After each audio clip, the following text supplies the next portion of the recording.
rope-toting robots, non-binary assassins, and 60 people going at it hard until only 3 are left standing. We're not talking about a sequel to Heavy Metal. This is Apex Legends.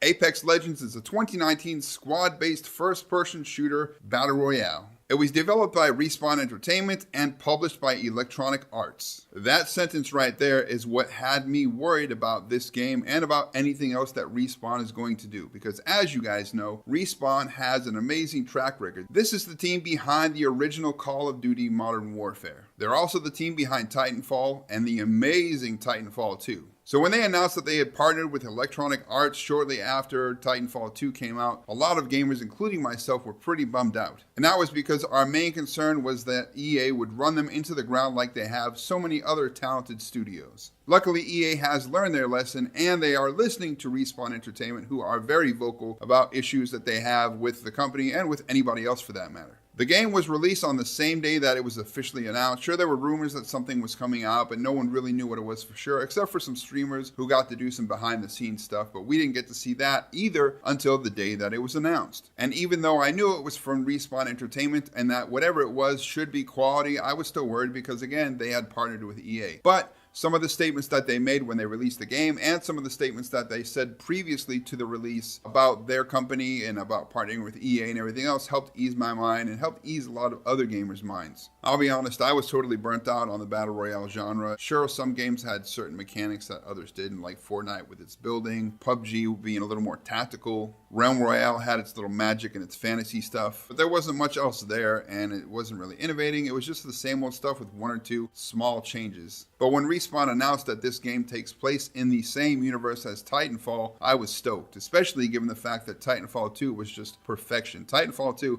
is one of the best first-person shooters ever made. It's criminally underrated and it's criminally underplayed. So did Apex Legends help revive and enhance the genre, or did it just bloat an already crowded market? So as you guys know, when I review games, I talk about the good, the bad, and then I give you my score. That being said, let's get to that Apex Legends goodness. First off, it's Respawn, baby, so you know it's going to be amazing. On top of that, the game is totally free. Anybody who has a PlayStation, an Xbox, or PC can jump right in and play this game.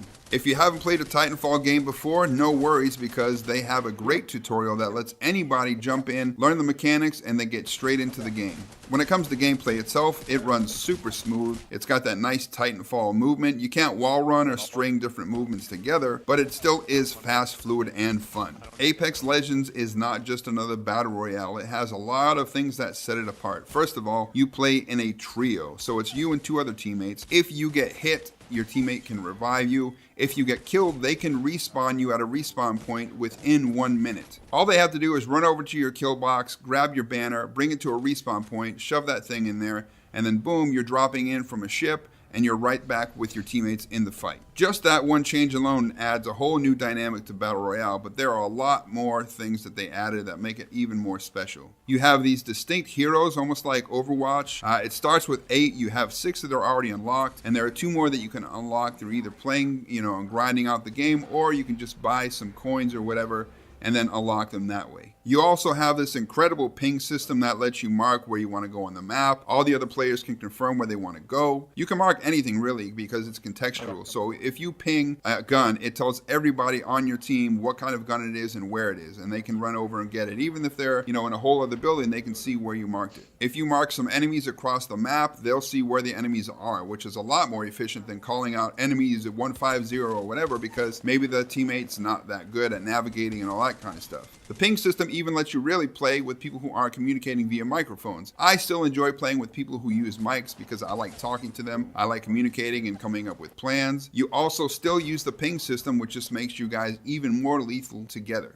I think I've won 6 matches so far, and the very first match that I won, we didn't have microphones. I did, but the other 2 didn't. So it was all me talking and us using the ping system, and we won. And the user interface in general just looks fantastic. It's very efficient. You don't have to go through a bunch of menus and everything else. It's one of the best UIs that I've ever dealt with in a first-person shooter, especially a multiplayer or battle royale first-person shooter. One of the things that I really like about the hero system in this game is it helps you distinguish who you're fighting, even if it's from a distance. You know by the shape of the characters, the color of their outfits, or whatever, that they're a certain player. So you're going to know if it's Gibraltar or Lifeline right away because, she's got her afro puffs and the big baggy pants. Gibraltar's got the big armor on, and it helps you strategize already how you're going to take the battle to them. I love the passive abilities and the specials and ultimates that the heroes have. They can really make a difference and feel unique and powerful when you're in a battle, especially when you get down to that final circle or that second to last circle and you're playing for the win. And as things happen on the map, you can hear the different characters commenting on them. So it's not just you running around. You get these nice reminders that are also sometimes funny or interesting or whatever that tell you need to do something, whether it be wary of the champion or the kill leader, or if the circle's coming in and you need to move. It saved my butt a few times because I wasn't really paying attention to the circle quite like I should have been. And then boom, I was told that it was coming and one of the characters said something and I said, oh man, we need to get moving. Because of the great progression system and the unlocks in this game, I feel like I'm playing for a reason. A thing that turned me off about the other Battle Royale games was the fact that I just felt like I was wasting my time. I was spinning my wheels, especially if you didn't buy the Battle Pass or something like that. You didn't really get anything out of it. It was just going on and playing, and if you did win, cool. You got that feeling of achievement or whatever, but that was it. But in Apex Legends, you have these tangible rewards. It's pretty great. Speaking of tangible rewards, the gunplay in this game is just kick ass. I mean, we are talking about the guns from Titanfall 2 and a few new additions. I mean, the gunplay in Titanfall 2 was amazing, and that's brought over into Apex Legends. When you're fighting somebody, the guns feel punchy, you get good feedback, the sound effects, everything just makes it feel really nice. And the gunplay is something that most shooters these days get wrong.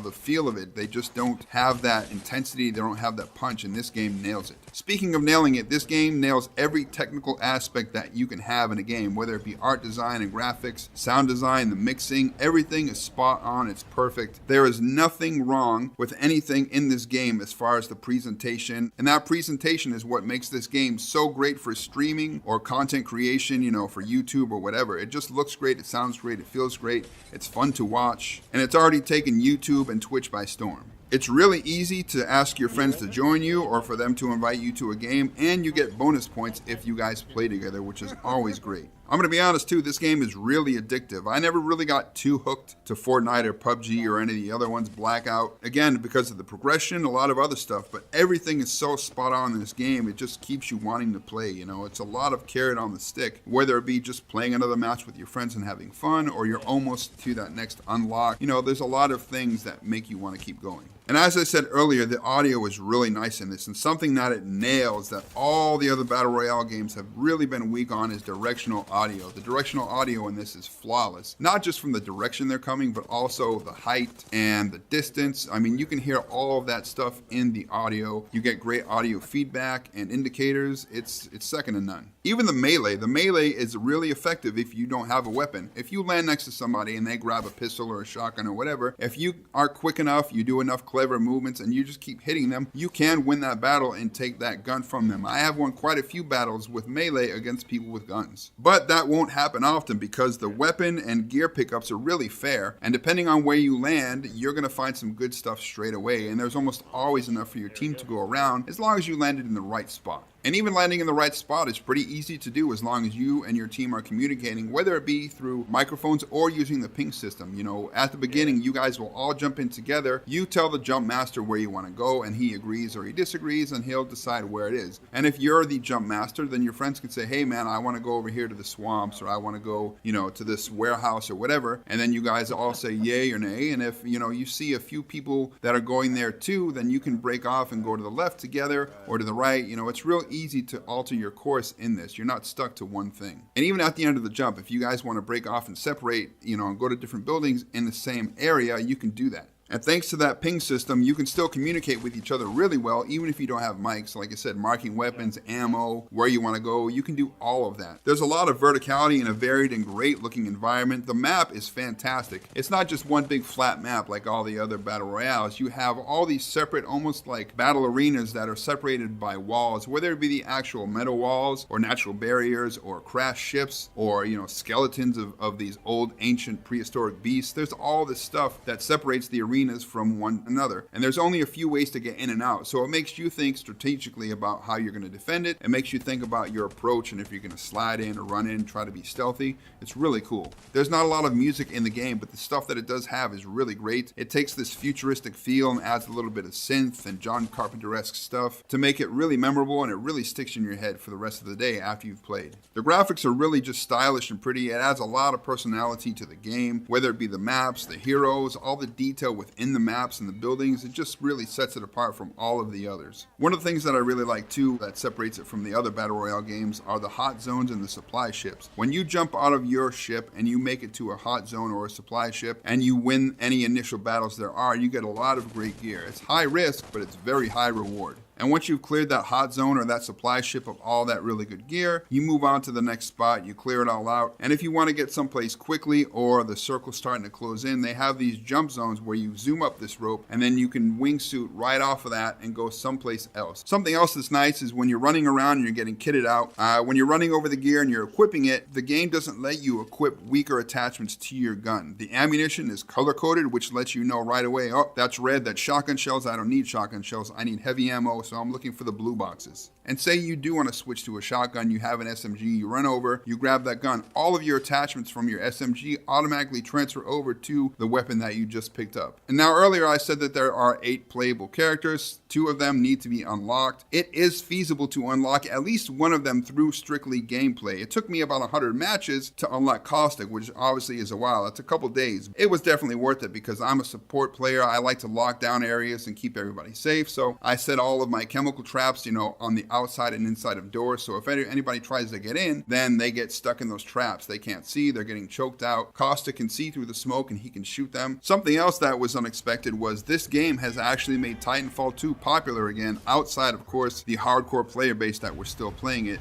sometimes myself included. This game made a lot of people miss Titanfall 2 and they went and played it again. There were players who hadn't played Titanfall 2. They heard about Apex Legends, they played it, they said, man, if this is this good and Titanfall 2 is supposed to be really good too, I'm going to go over there and I'm going to try that out. So now Titanfall 2 has actually gone up to like number 30 in the Steam playlist, which is pretty great. Respawn's already put out a roadmap for the stuff that we can expect. There's going to be new characters, new guns, new unlocks, hopefully new maps. So I'm really looking forward to what's going to happen with this game in the future. And if they stay on it, keep it updated, listen to the player base, I think this game is going to have a long life like Fortnite has. And with a massive player base of around 30 million players now, that's definitely going to keep it going too. I myself am definitely going to be giving Respawn a little bit of money, for loot boxes or whatever, just to thank them for putting out such a kick-ass game and for really caring about their player base and doing something different. And that money, of course, will go to making the game better, giving us more content, or it may go to a future Titanfall game or whatever they do next. This game and Warframe really know how to treat their players, and they're really doing something different for them. Honestly, this is the best Battle Royale game by far for returning players and for new players who weren't into the genre. So that's all I had to say about that Apex Legends goodness. Now let's get to the Apex Legends badness. As great as this game is, it isn't perfect. The queue times are still pretty crappy. They're not as bad as they were at launch. At launch, I was waiting sometimes 30, 45 minutes to get into a match, and that was really frustrating. But they have gotten a lot better. But now sometimes you're looking at 5 minutes, 10 minutes. The average, though, is about 3 to 5 minutes or so. But when a match lasts 10 to 20 to 30 minutes, it doesn't feel like that much of a wait. That obviously reflects upon the network connection and the internet and all that kind of stuff. Even when I have a good signal, I've been getting booted off out of matches, or we'll start a match and some of my friends will connect and then I'll be sitting there in the lobby and they're wondering where I am. And that all has to do with a net code. I hope they improve it soon. That's really the main weakness of this game, and that's the network issues. Outside of the network issues, obviously you have teammates who treat the game like a solo battle royale because maybe they're new to the genre, or they just really played Fortnite and PUBG for a long time. They didn't squad up. Now they have to play squads. They don't feel like it, so they splinter off and do their own thing. And And that's frustrating because it really makes it harder for your team, who sometimes have to face off against 2, 3, or 4 other squads of 3 people, and that makes it real hard to win that match. Now, while getting to that first hero unlock takes a couple days, after that it's going to take way longer. So if you want that second hero, you're either going to have to play for a long time, or you're going to have to go ahead and cough up a little bit of money and buy that character, which is about $8. While the movement system is great, it's fluid, it's fast, it's fun, I still wish there was some wall running and stringing different movements together to help you get around the map in a different way and really use that map to your advantage to take out some of the players who aren't as clever, just like you were able to do in Titanfall 2. You know, for a game where cosmetics matter, you know, if you're trying to look different than other people, even though you don't really get to see your player, other people do. You want to stand out. I'm not a big fan of the storefront. I think the skins and the weapon stuff is pretty uninspired. But then again, I'm not really a fan of monetization in general, but because it's a free game, myself and many others are letting that slide. And I think this system is a lot more fair than a lot of other games, microtransactions and all that stuff, especially when you look at like Blackout, which is fleecing their players, and they paid $60 for that game, where this, they treat you fairly and you got it for free. Now, speaking of teammates, they really need to add a system where you can report people for unsportsmanlike conduct, whether it be leaving games or ignoring the rest of their team or just griefing your team and the other players. It gets real frustrating, real annoying, and I think once they add a solid reporting system like, say, Overwatch has, it'll help get rid of these toxic players. And with it being a free-to-play game, the level is set pretty low on who wants to play and who can jump in. And there's a lot of people who jump in who really shouldn't be playing this game. Something that, you know, shouldn't be in this game. This whole thing with the politics and the controversy of the characters, their backstory, their orientation, or their gender, or their race. I don't care about that stuff. I just want to jump in and play a good game. So making it kind of political like EA's been doing a lot, I think it was kind of pointless. I know they're trying to give backstories to the different characters, and I'm fine with that. But the fact that it drummed up all this stuff, people saying, I'm going to uninstall it, or, oh, good for them, or whatever. It's video game characters. I don't care. I just want to shoot people in the face. Speaking of shooting people in the face, the hit detection in this game is pretty spotty. My team and another team were the last 2 left, and it came down to me and another player. I shot this person 4 or 5 times in the face with a shotgun from this rooftop area. They were maybe 10 feet below me, so they should have died. None of those hits registered. They looked up and they one-shotted me, and we lost. Both of my teammates saw what happened because they were spectating my player, and they all agreed that it was bullshit. It shouldn't have happened. They really need to work on the hit detection in this game. When you guys jump in as a squad, I think they should make you stay together as a squad, at least up until the last few hundred feet, because a lot of people are jumping into the game. You guys jump out of the aircraft, and then they separate, and it leaves you down a person, which I think is pretty unfair. I think they need to be forced to stay with the group until that very last second, and then they're kind of really forced to stick with you and to work together. While the game is great, the gameplay loop can get a bit repetitive, and the unlocks can take a while to make it happen. And something else that they're doing that's a little frustrating is when you're leveling up, they're starting to do like every other level you get a loot box, but not every level. And I don't think that's really fair. If people want to pay for loot boxes, they're going to. Like I said, I'm definitely going to buy some loot boxes just to support Respawn and this game. But I don't like when they're forcing you to do it by making the leveling up grind even harder. They recently did an update that screwed up the game quite a bit for myself and a lot of other players. You know, you couldn't choose the characters that you unlocked, and that was really frustrating, especially after you put all that time in there. But that wasn't the main thing that bothered me. What bothered me was rubber banding in the game. It caused a lot of lag, even if you had a good signal. It caused you to get booted out of the game even more than you already were. It caused a lot of issues. Now, they fixed a lot of them. When you put out an update, it shouldn't make the game worse. It should make it better. And the last thing that I'm going to say really, again, isn't about the game. It's about the player base. When you get downed, before we can get to you and revive you or get your banner to respawn you at a respawn point, we need to clear out the enemies. So don't keep hitting the ping button for enemies near you over and over. It really messes up your concentration, and it makes you as a player not want to rescue your teammate. You just want to let them lay there and die because they're being annoying. Like, dude, we see where you are. We know that you're down. So how about you chill out and let us do our thing, and we'll get to you. So as you can tell, I'm pretty stoked about this game, as are about 30 million other players. This game does nearly everything right, not just in the Battle Royale genre, but in the shooter genre in general.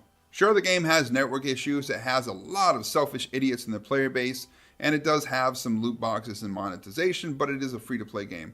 All that stuff doesn't drag this game down very much, though. This is a near perfect title. It refines every aspect of the Battle Royale genre and adds a bunch of unique enhancements that elevate this to something more than just a BR game. This is just a great first-person shooter. I hope a lot of the stuff that Respawn did with this game, you know, the ping system and the way that people communicate, the way that people have to work together, the way that they launched it, I hope that all these other developers learn their lessons from this and then kind of copy that and refine it themselves. But only time will tell. With all that being said, what is the score? Drum roll, please.